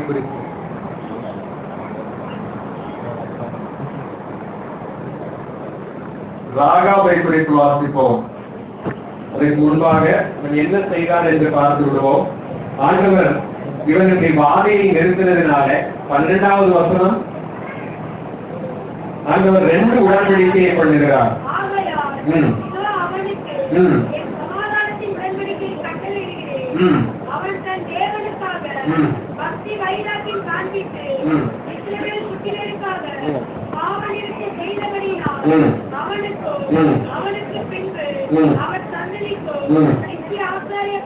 நித்திய ஆசாரிய பட்டத்திற்குரிய உடன்படிக்கை உண்டாயிருக்கும். 2 உடன்படிக்கைகள் ஆண்டவர் செய்கிறார். ஒன்று சமாதானத்தின் உடன்படிக்கை, இன்னொன்று நித்திய ஆசாரிய பட்டத்திற்குரிய உடன்படிக்கை. A covenant of everlasting priesthood. பினகாஸ் அன்று செய்த ஒரு செயல் நிமித்தம் இன்றைக்கு வரைக்கும் ஆண்டவர் ஆசாரியர்களை இந்த உலகத்திலே வைத்திருக்கிறார். கர்த்தருடைய வாதையை எப்படியாவது ஜனத்திலே நிறுத்தி விடும்படி, தேசத்திலே நிறுத்தி விடும்படி இன்றைக்கு வரைக்கும் ஆண்டவர் ஆசாரிய ஊழியத்தை வைத்திருக்கிறார். அல்லேலூயா. அதனால்தான் எபிரேயரிலே வாசிக்கிறோம், இயேசு கிறிஸ்து யாருடைய வழியிலே வந்த ஆசாரியனாக இருக்கிறார் என்று சொல்லுகிறது.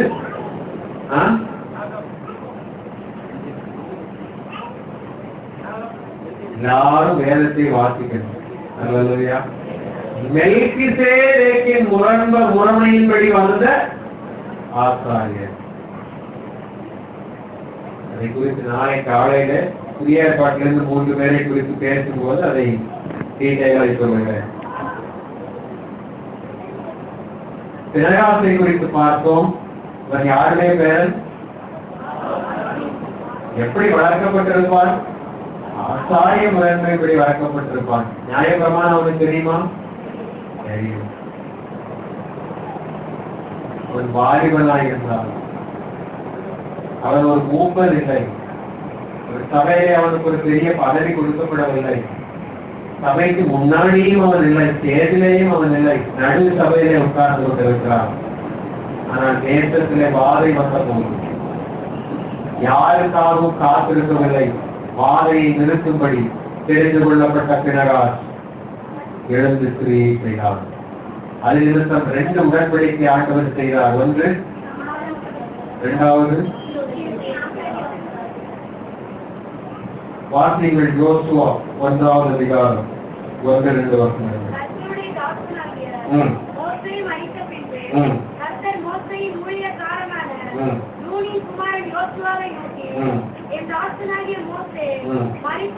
இரண்டாவது அதிகாரம் 1வது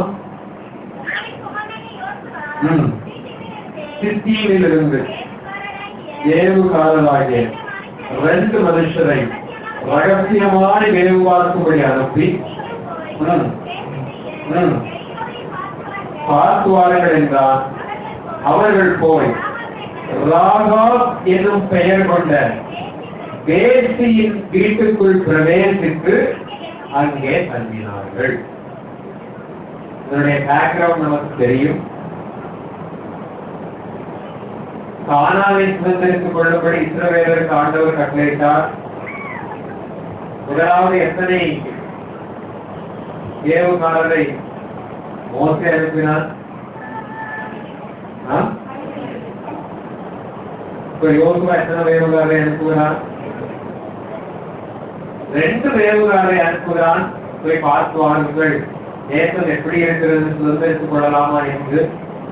தேசத்துக்குள்ள போனால் அவர்கள் எங்கே போய் தங்குகிறார்கள்? ராகாப் என்னும் வேசி. வேதத்துல 6 இடத்துல ராகாவுடைய பெயர் வருகிறது. 6 இடங்களிலே. எல்லாவற்றையும் சீக்கிரமாய் வாசிப்போம். இப்போ வாசித்த 2வது அதிகாரம் 1வது வசனம் என்னென்று எழுதியிருக்கிறது? ராகாப் என்னும் பெயர் கொண்ட வேசி. 6வது அதிகாரம் 17வது வசனம் வாசியுங்கள்.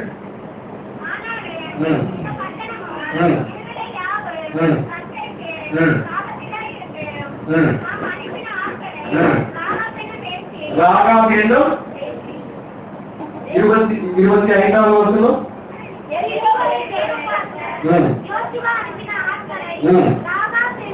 ராகாப் என்னும்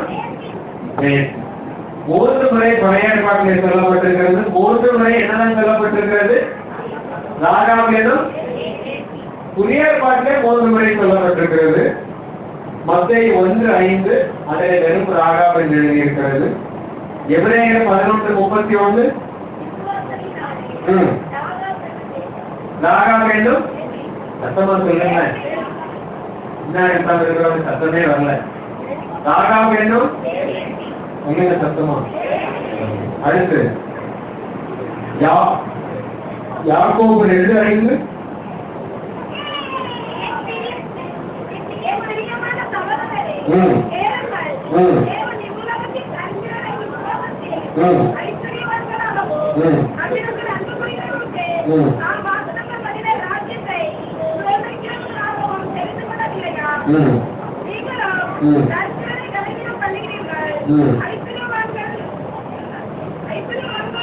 ராகாவை குறித்த இடத்துல ஒரு வசனம் இருக்கிறது.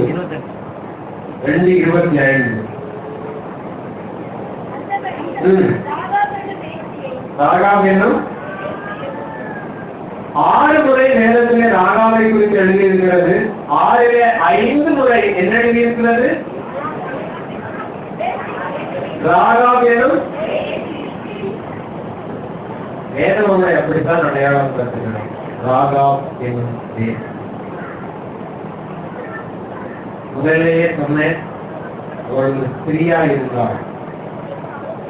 ஏன் இவ்வளவு பர்டிகுலரா அவள் ஒரு ஸ்திரீயா இருந்தால், ஒரு பெண்ணா இருந்தாள் என்று சொல்லுவேன்.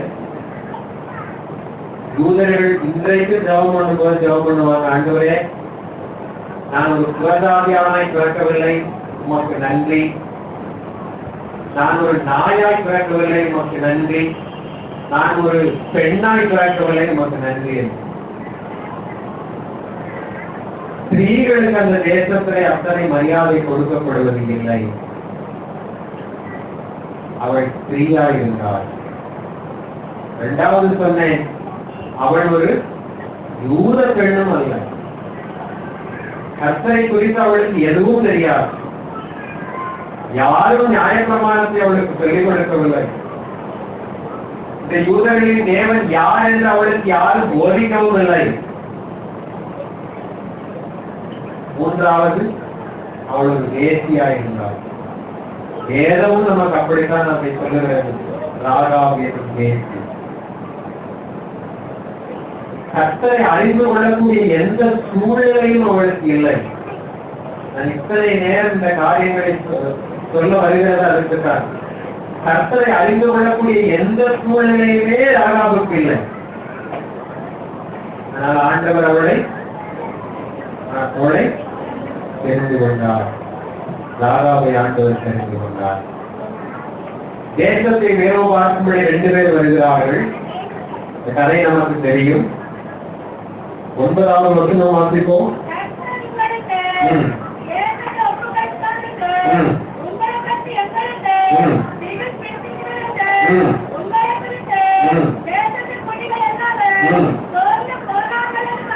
அறிவேன், நீங்கள் எகிப்திலிருந்து புறப்பட்ட போது கர்த்தர் உங்களுக்கு முன்பாக சிவந்த சமுத்திரத்தின் தண்ணீரை வற்றி போக பண்ணினதையும்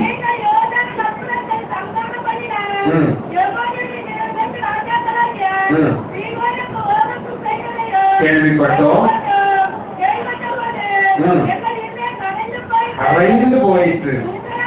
உங்களாலே எல்லாருடைய தைரியம் அற்று போயிற்று. உங்கள் தேவனாகிய கர்த்தரே உயர வானத்திலும் கீழே பூமியிலும் தேவனானவர். போதும். கர்த்தரை குறித்து இவள் எப்படி அறிந்திருப்பாள்? ராகாப் எனும் தேசி என்று எழுதியிருக்கிறது. அவருடைய வீடு எங்கே இருந்தது? எங்கே இருந்தது? எரிகோவனுடைய மதில் மீது இருந்தது. அந்த மதில் எப்படி இருக்கும்னா 2 சுவராய் இருக்கும். நடுவுல கேப் விட்டுருப்பாங்க. 2 சுவர் இருக்கும். அதற்கு மேல ஒரு வீட்டை அமைத்து அங்கே தங்கி இருந்தவள் ராகாப். பட்டணத்துக்குள்ளே வந்த உடனே இடைப்பாற வேண்டும் என்று விரும்புபவர்கள் உடனே எங்க போயிருவாங்க? ராகாப் தேவி. கர்த்தரை குறித்து அவள் எப்படி கேள்விப்பட்டிருப்பால்? சுற்றிலும் இஸ்ரவேல் ஜனங்கள் பாளையம் இறங்கி இருக்கிறார்கள். தேசம் திகில் பிடித்திருக்கிறது.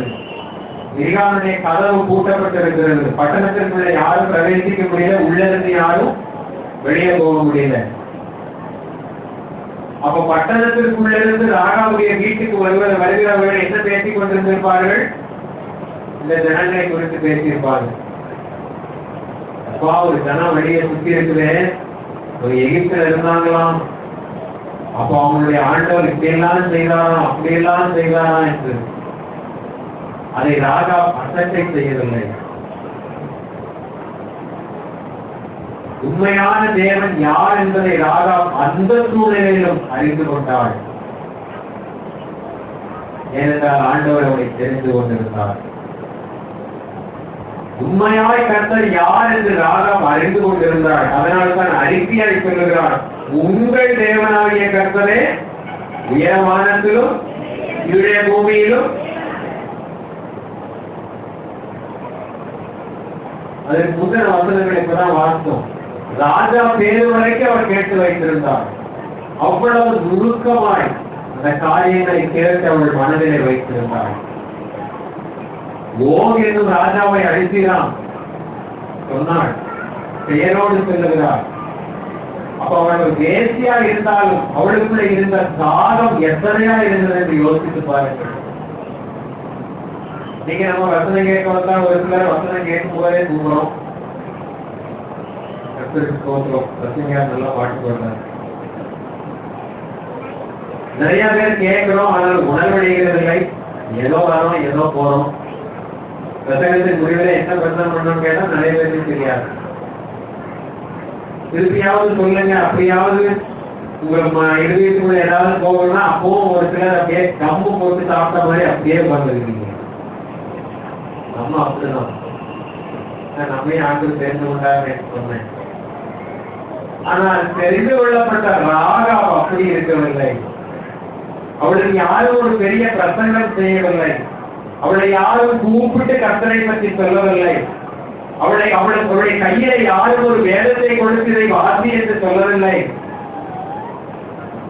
வந்த இடத்திலே பேசிக் கொண்டிருந்தவர்கள் அதை கேட்டு பத்திரமாய் தன்னுடைய இருதயத்தில் அதை பாதுகாத்து வைத்தாள். தூதி தீட்டை சின்ன காரியத்தை கூட ராஜாவுடைய பெயர் கூட சொல்லும் அளவுக்கு பேசின காரியத்தை கேட்டு வைத்திருந்தாள்.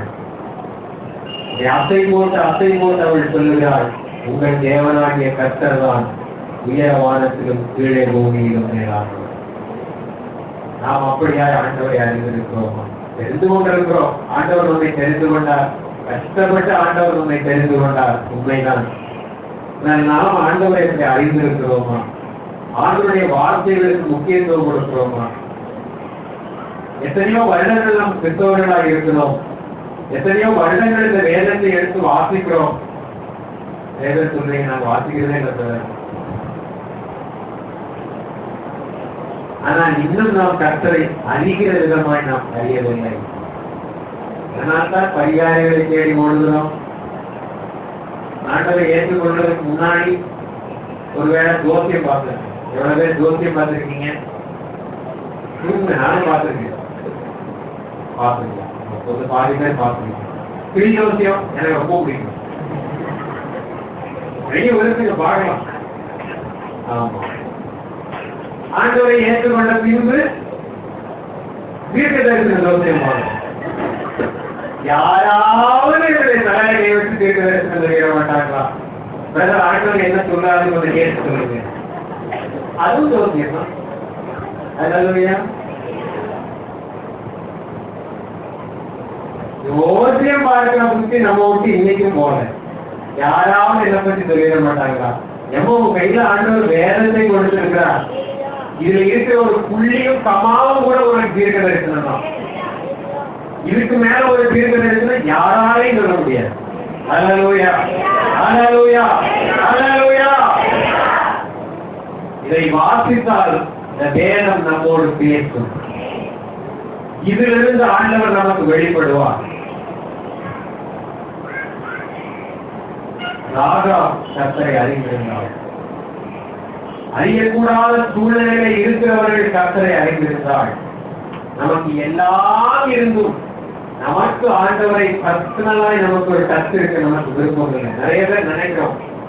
பசங்களையும் தடுக்கிற ஆட்களை நான் பார்த்திருக்கிறேன். பிள்ளைகள் ரொம்ப வாஞ்சியா வருவாங்க, சபையில முன்னாடி வந்து உட்காருவாங்க, இல்ல ஆவியில நிறைவாங்க, இந்திய பாஷையில நிறைந்து துதிப்பாங்க. பெற்றோர்கள் பார்த்துட்டே இருப்பாங்க, சொல்லுவாங்க நீ ரொம்ப போகாது, உன்னை பார்த்தா மாத்திடுவாங்க.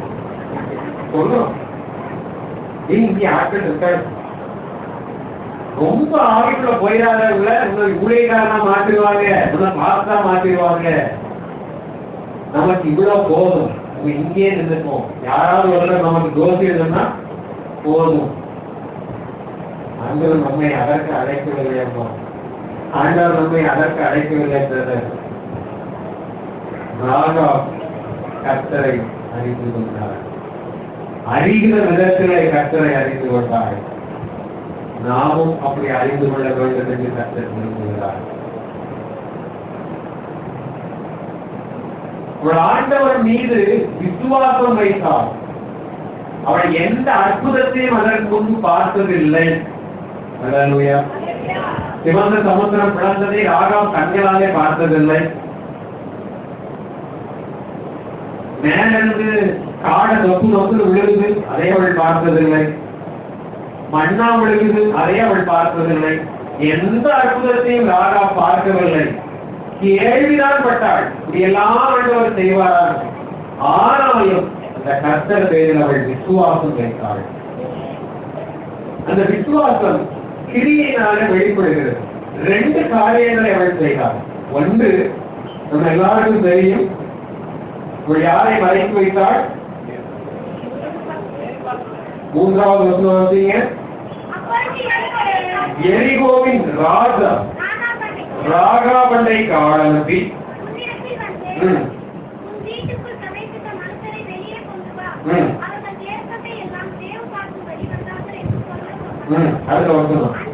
அந்த ஸ்திரீ அவரண்டு மனுஷனை கொண்டு போய் ஒழித்து வைத்து போதும்.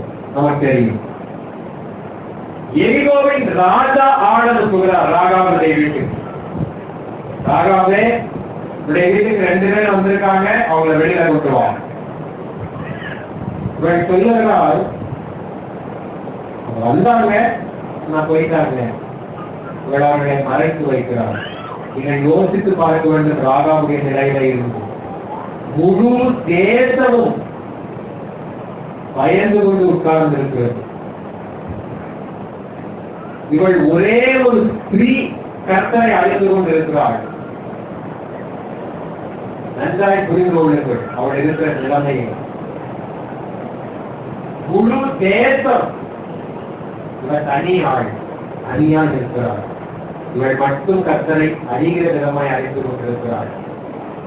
தேசத்தின் ராஜா ஆளுக்கு கேட்கிறான், 2 பேர் வந்திருக்காங்க, அவங்களை வெளியில விடு. இவள் காணாத தேவனை விசுவாசித்தாள். அதனால் அவள் தைரியமாய் இந்த 2 பேரையும் ஒழித்து வைத்தாள். 2வது ஒரு காரியம் செய்தாள். 17வது வசனத்தீங்க,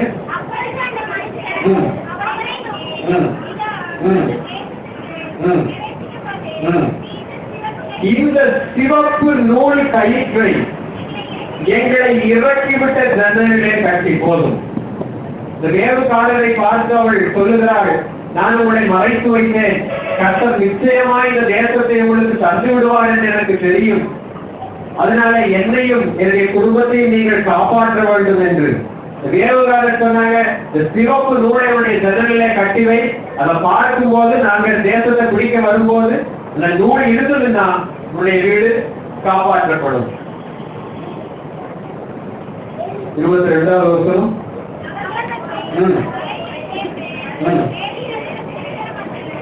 அதுக்கு முன்னே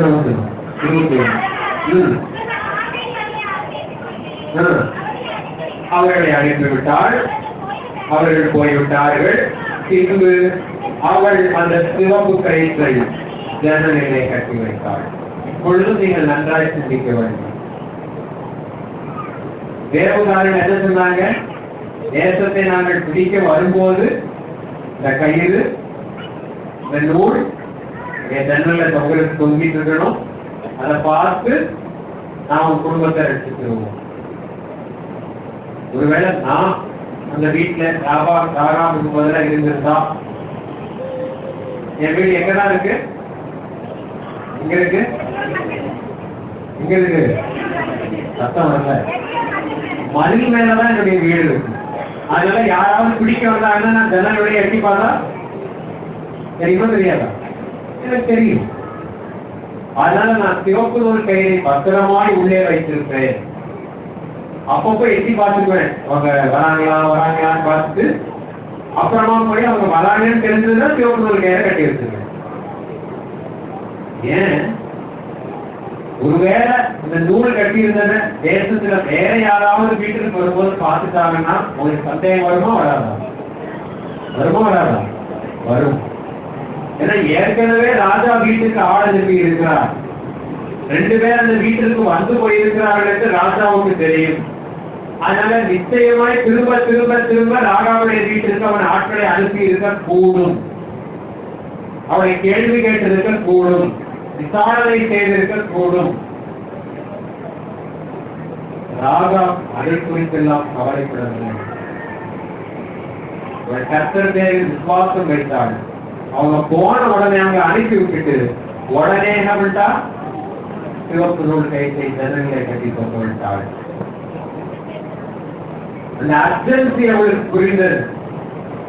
தேவன் தேசத்தை கொள்ளையடிக்க போறார் என்ற அந்த உந்துதல் அவளுக்குள்ளாக இருந்தது. எப்பொழுது வேணாலும் ஆண்டவர் தேசத்தை அவருடைய கையை ஒப்பு கொடுத்து விடுவார் என்று.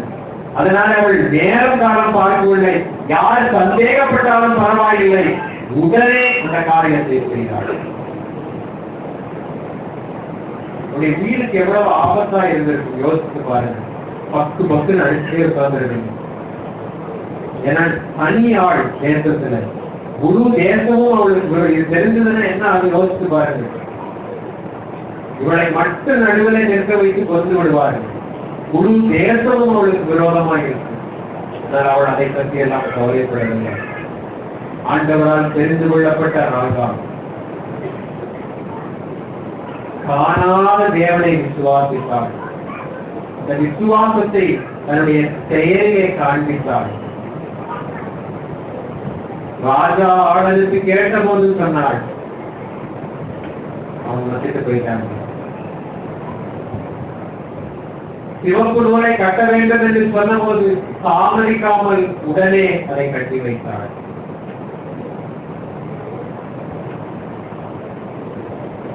நார்த் ஈஸ்ட் இந்தியாவில ஹெல்த் மிஷனரி அவர்கள் ஊழியர் செய்து, அப்பொழுது இன்றைக்கு இருக்கிறதை போல வித்தியாசமான ஸ்டேட்டுகள் அந்த இடத்துல இல்லை. அஸ்ஸாம் என்று ஒரே ஒரு பெயரிலே தான் நார்த் ஈஸ்ட் இந்தியா முழுவதும் அழைக்கப்பட்டது.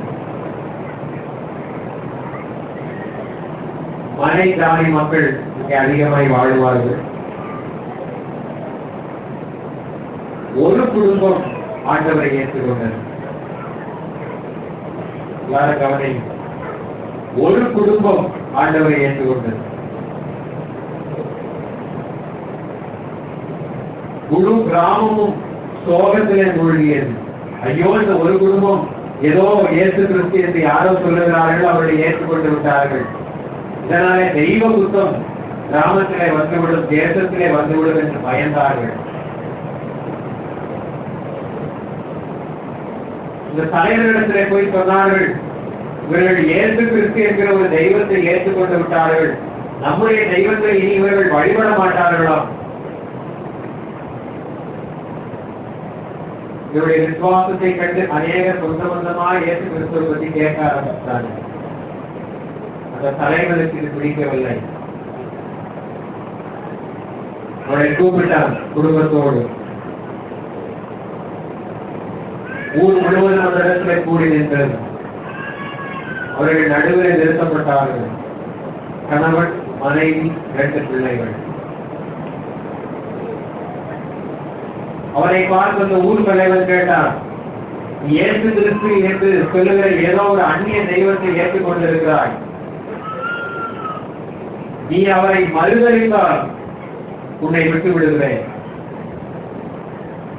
இல்லை என்றால் உன் கண் முன்னாலேயே உன் பிள்ளைகளை கொன்று விடுவேன்.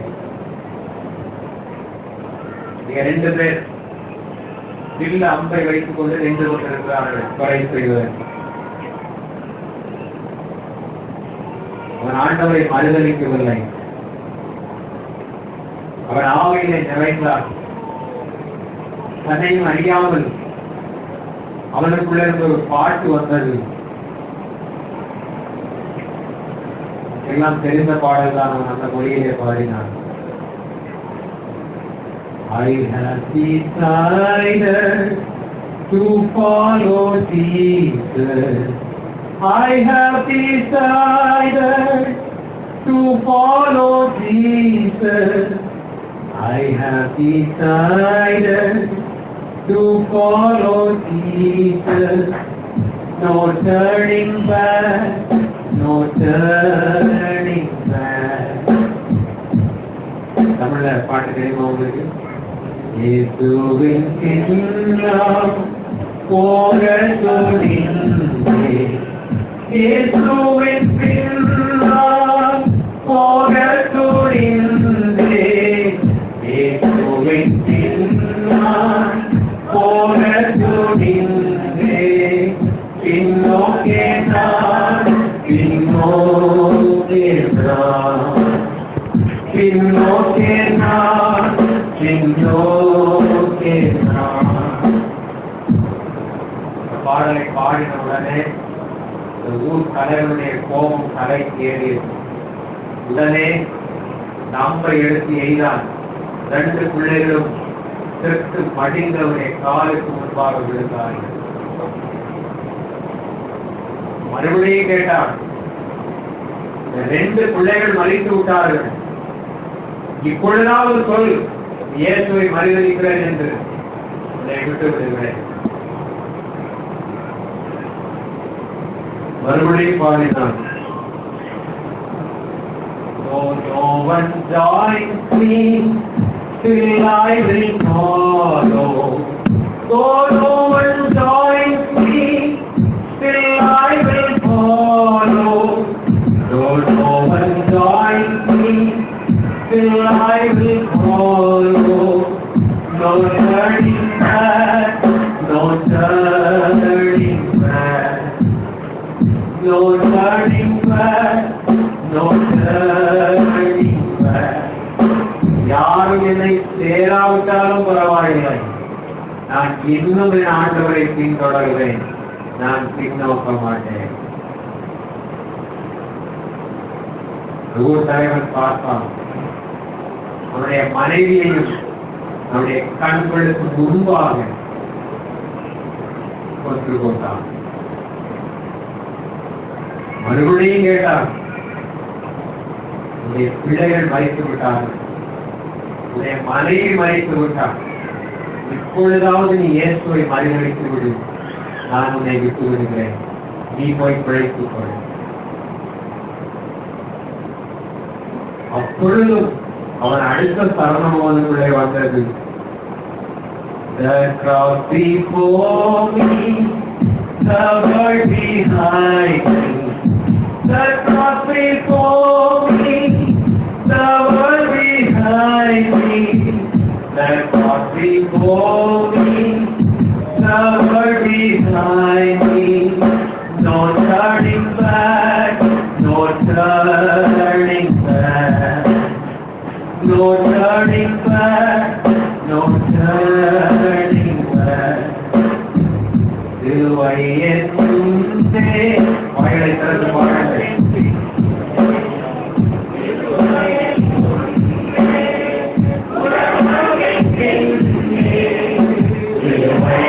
முன்னே உலகம் எங்கே பின்னோக்கே நான் பின்னோக்கே நான் பின்னோக்கே நான் பின்னோக்கே நான்.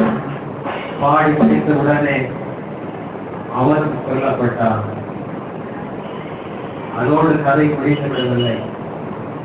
இந்த தலைவனுடைய இருதயத்திற்குள்ளே சமாதானத்தை இழக்க ஆரம்பித்தான். அவனுக்குள்ளே ஒரே கேள்வி, ஏன் இந்த ஒரு இயேசுக்காரன் முழு குடும்பத்தையும் அவன் இழக்க வேண்டும்?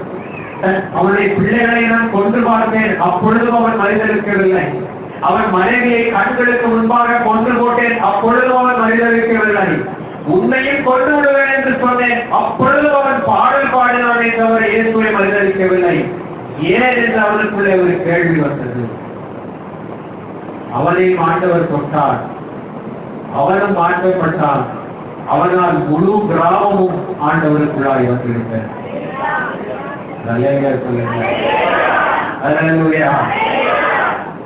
ராகாப் அப்படி ஒரு நிலைமையிலே தான் இருந்தான்.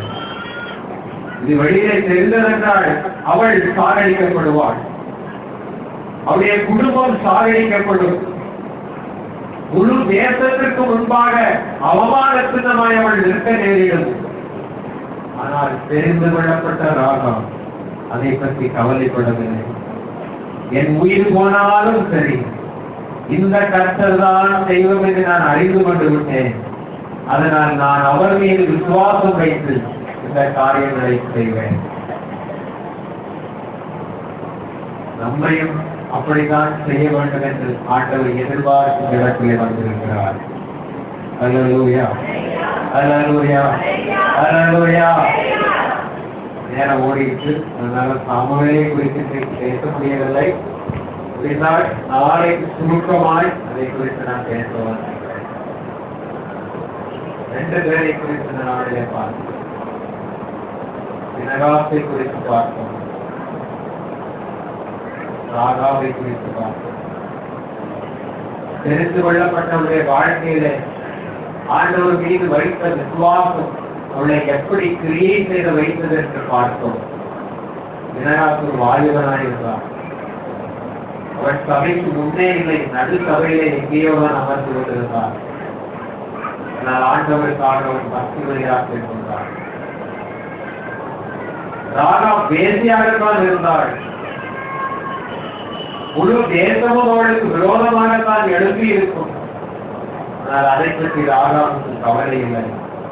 அவள் ஆண்டவர் பேரில் விசுவாசம் வைத்தாள். விசுவாசத்தினாலே அவள் காரியங்களை செய்தாள். ஆண்டவர் பினகாசுகளை தேடி இடத்திலே வந்திருக்கிறார். ஆண்டவர் ராகாவுகளை தேடி இடத்திலே வந்திருக்கிறார். சும்மா இருக்கும்படி ஆண்டவர் நம்மை தெரிந்து கொள்ளவில்லை.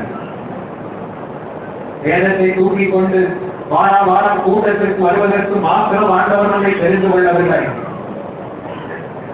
நான் கிறிஸ்தவன் என்று, இயேசுவின் வீட்டின் தலைவன் என்று வீட்டுடைய கதவிலே ஒரு ஸ்டிக்கர் ஒட்டிக் கொள்ளப்பட்டும் ஆண்டவர் நம்மை தெரிந்து கொள்ளவில்லை. பினகாசை போல தேசத்திலே வாதையை நிறுத்தும்படி ஆண்டவர் நம்மை தெரிந்து கொண்டிருக்கிறார். வாதையை உண்டாக்குறவன் யாரா இருந்தாலும் அதை நிறுத்துவதற்கு பினகாஸ் வழிகாட்டிக் கொண்டிருந்தான். அவன் தேசத்திற்காக பாவ நிவர்த்தி செய்தான் என்று வேதம் சொல்லுகிறது. அவன் நியாயம் செய்தான் என்று வேதம் சொல்லுகிறது. ஒரு வாலிபன் செய்த காரியத்தினாலே சத்திய வேதம் சொல்லுகிறது, தேசத்தின் மேல் கர்த்தருடைய வாதை நின்றது என்று வாசிக்கிறோம். சமாதானத்தின் உடன்படிக்கை எப்பொழுது வந்தது? நித்திய ஆசாரிய பட்டத்திற்குரிய உடன்படிக்கை எப்பொழுது வந்தது? ஒரு பிணகால் சந்திரத்திலே எழுந்ததினால முழு தேசத்திற்கும் ஆசீர்வாதமாய் மாறிவிட்டது. நம்மையும் ஆண்டவர் அப்படி எதிர்பார்த்து வந்திருக்கிறார். நம்மையும் அப்படி ஆண்டவர் எதிர்பார்த்து வந்திருக்கிறார். நீ ஒரு ஆளா இருக்கலாம், நீ சாதாரணமானவனா இருக்கலாம். ஆனால் ஆண்டவர் உனக்கு சொல்லுகிற காரியத்தை நீ உண்மையாய் செய்வாயானால் உன் நிமித்தம் முழு தேசமும் ஆசீர்வதிக்கப்படும். ராகாவை குறித்து வாசித்தோம். ஒரு வேசியா இருந்தாள், அவள் ஒரு பாவியா இருந்தாள். ஆனால் அவளையும் தேடி வந்தாள். ஒரு இருதயத்திலே சொல்லுகிறாயோ, ஆண்டவரே நீர் என்னை ஊழியத்திற்கு அழைத்து, ஆனால் அதை செய்வதற்கு எனக்கு தகுதியில்லை, நான் பாவியாயிருக்கிறேன் என்று கதறுகிறாயோ, ஆண்டவர் பிறகாவை அழைத்ததை போலவே நான் ராகாவையும் அழைத்தார். ஒரு வித்தியாசத்தையும் ஆண்டவர் காண்பிக்கவில்லை. ராகாவுக்கு தன்னை வெளிப்படுத்தினார். அவள் கர்த்தர் மேலே விசுவாசம் வைத்தார். முழு தேசமும் எனக்கு விரோதமாய் வந்தாலும் பரவாயில்லை, நான் இந்த கர்த்தருக்காக காரியங்களை செய்வேன். நான் கர்த்தர் அனுசரித்த வேறு காரியங்களை மறைத்து வைத்தேன். என்னுடைய முழு குடும்பமும் ரட்சிக்கப்பட வேண்டும். அதற்காக நான் இந்த சிவப்பு நோயினுடைய சதுரையை கட்டி வைப்பேன். ஆண்டவர் நம்மை தேடி வந்திருக்கிறார். ஆண்டவர் நம்மை தேடி வந்திருக்கிறார். ஆண்டவர் நம்மை தேடி வந்திருக்கிறார். அவர் சொல்லுகிற காரியத்தை ஏற்றுக்கொள்கிறீர்களா? உங்களோடு கூட ஆண்டவர் பேசுகிற அந்த காரியத்திற்கு நீங்கள் கீழ்ப்படியும்படி அவருடைய சித்தத்தை ஏற்றுக்கொள்கிறீர்களா?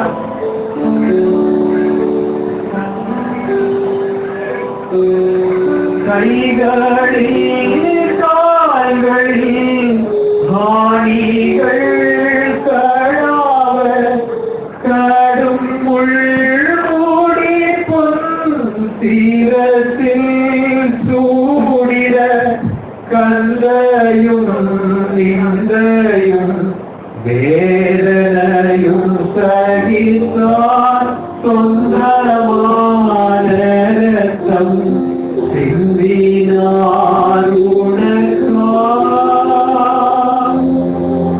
உனக்காடியுடன் உன்னை அழைக்கிறாரே, கனிவுடன் உன்னை அழைக்கிறாரே.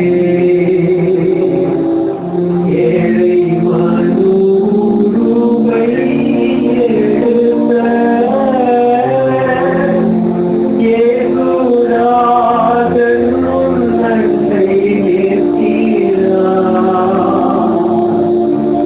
ஏற்றுக்கொள்ளவரை அழையாரே, ஏற்றுக்கொள்ளவரை அழையாரே. ராகாவை போல எழுந்துவிட மாட்டாய், ராகாவை போல எழுந்துவிட மாட்டாயா? ஏக துதியோடு ஆண்டவர்களுடைய பக்கத்திலே நின்று கொண்டிருக்கிறார். என்ன பதில் அவருக்கு சொல்ல போகிறேன்? என்ன பதில் சொல்ல போகிறேன்? கடைசி சொட்டு ரத்தம்